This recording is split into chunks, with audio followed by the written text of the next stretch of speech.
Namaste and welcome back to lecture number 3 of acid, base and salt for chemistry class 10th. In last class we were studying about the term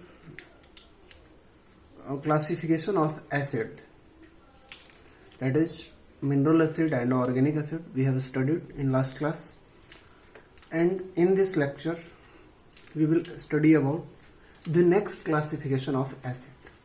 Okay, see, first you should know about the trick to remember some acid. आपको मैं trick समझाता हूं जिसके help से आप बहुत सारे acid का नाम याद रखेंगे. क्लियर है? इसमें बहुत ज्यादा फेमस है. आपको क्या चाहिए? आपको पेरेंट्स ऐसा बात बोल दें तो बहुत अच्छा लगता है. ओ my son go and play, ऐसा पेरेंट्स बोले तो बहुत मजा आता है. नहीं, ये याद रखिए, ये एसिड का नाम है. क्लियर है? कैसे? देखिए,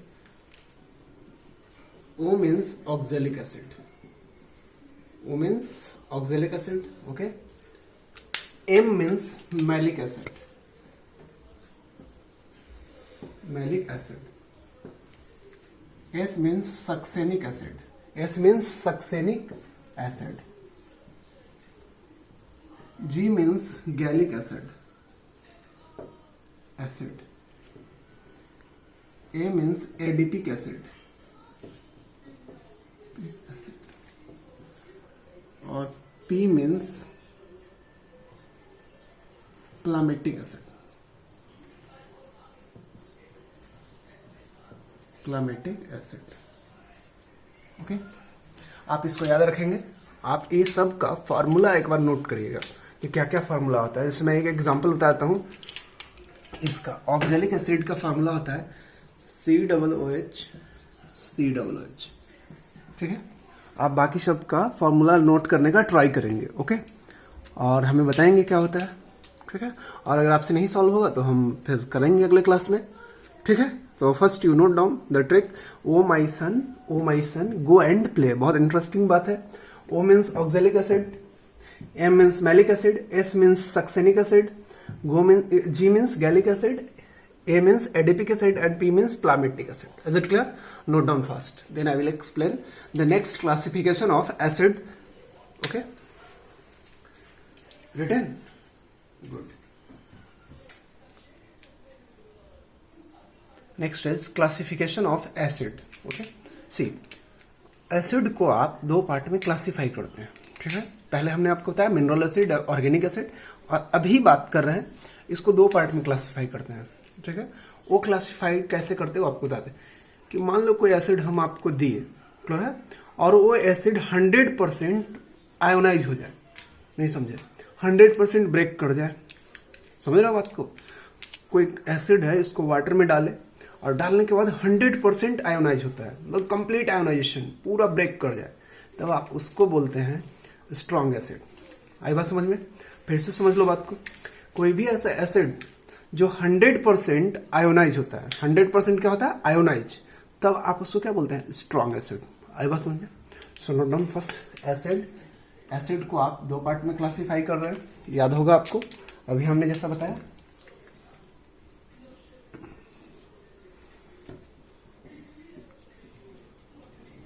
strong acid and weak acid. Weak acid. ठीक है, स्ट्रॉन्ग एसिड अभी बोल रहे थे कि जो 100% आयोनाइज हो जाए उसको स्ट्रॉन्ग एसिड, और वीक एसिड उसको बोल रहे हैं जो 100% आयोनाइज ना हो, मतलब acid which is incompletely ionised. Are you getting my point? Acid which is incompletely ionised is known as what? Weak acid.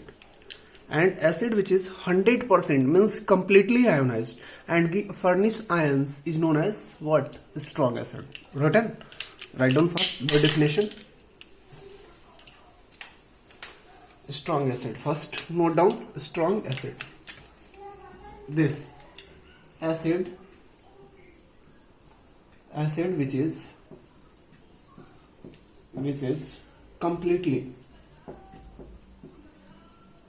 completely ionized ionised, that means 100%, completely ionized means 100% is called strong acid. ठीक है, example अगर note करना चाहें तो HClO4, H2SO4, HCl, HNO3, EDC. These are the example of strong acid. ये इसको जैसे ही water में आप डालते हैं, ये देख रहे हैं, इस येलो को जैसे ही आप वाटर में डालते हैं तो ये 100% ब्रेक कर जाता है. कितना परसेंट? 100%. तो आप उसको क्या बोलेंगे? Strong acid.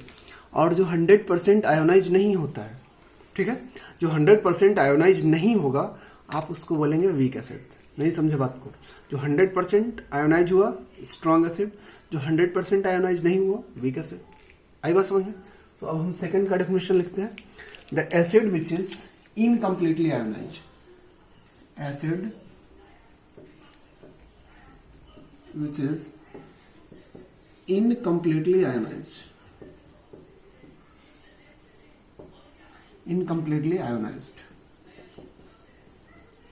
called weak acid. ठीक है, इसमें जो एग्जांपल आते हैं अपने पास वो है HCOOH, CH3, COOH.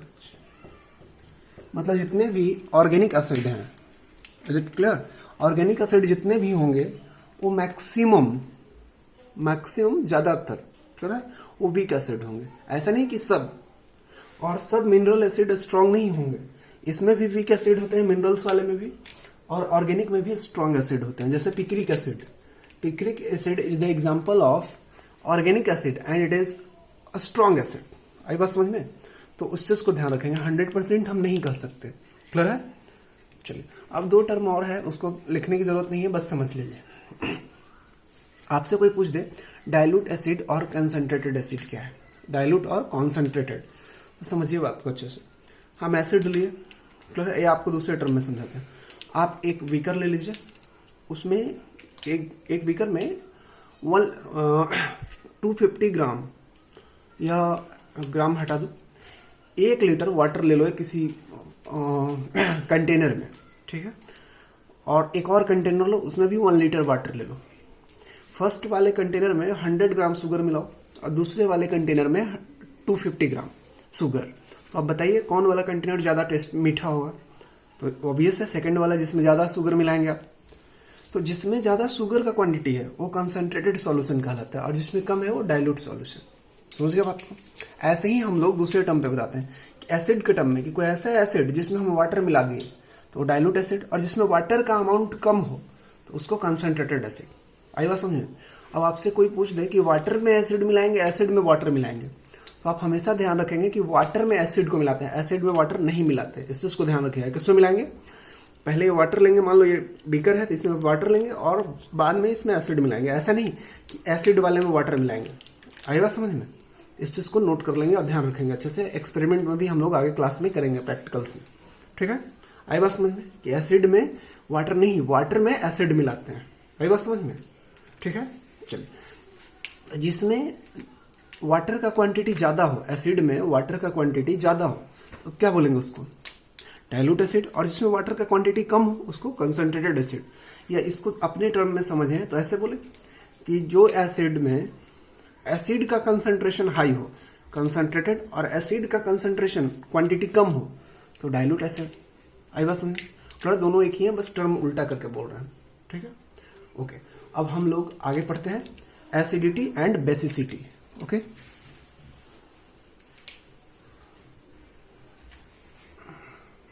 अब आपको समझिए बात को. अब ये देख लो, आप जरा सा समझो. ये है HCl, ठीक है, ये है H2SO4 और ये है HNO3. और अगर चाहो तो ये ले लो HF, जो आपको अच्छा लगे उसको देख लो. ठीक है, ये सब एसिड है. आप अभी डेफिनेशन में भी लिखे हैं और भी हम आपको एसिड लिखवाएंगे. ये एसिड है, इसमें देखिए, इसमें से आप अच्छे से बताना, इसमें से कितना हाइड्रोजन को आप हटा सकते हैं. तो यहां से कितना हाइड्रोजन हटेगा 1। तो यहां पे हम लिख दें number of replaceable hydrogen, replaceable hydrogen कितना है 1। इसमें नंबर ऑफ रिप्लेसेबल हाइड्रोजन 2, यहाँ पे 1 और यहाँ पे 1। तो जितना नंबर ऑफ हाइड्रोजन है को एसिड से आप हटा सकते हैं, that means number of replaceable, मतलब आप उसको रिमूव कर सकते हैं हाइड्रोजन को, उसको बोलते हैं बेसिसिटी। याद रखिएगा, एसिड में बेसिसिटी और बेस में एसिडिटी। क्लियर है। नंबर ऑफ रिप्लेसेबल हाइड्रोजन, हटाने वाला, हटने वाला, क्लियर है, जो हट जाए आसानी से, उसको क्या बोलते हैं बेसिसिटी। क्लियर हुआ। Number of replaceable hydrogen which is present in any acid is defined as basicity. Is it clear?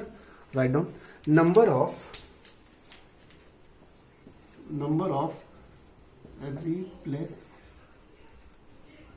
replaceable hydrogen, number of replaceable hydrogen present in any acid.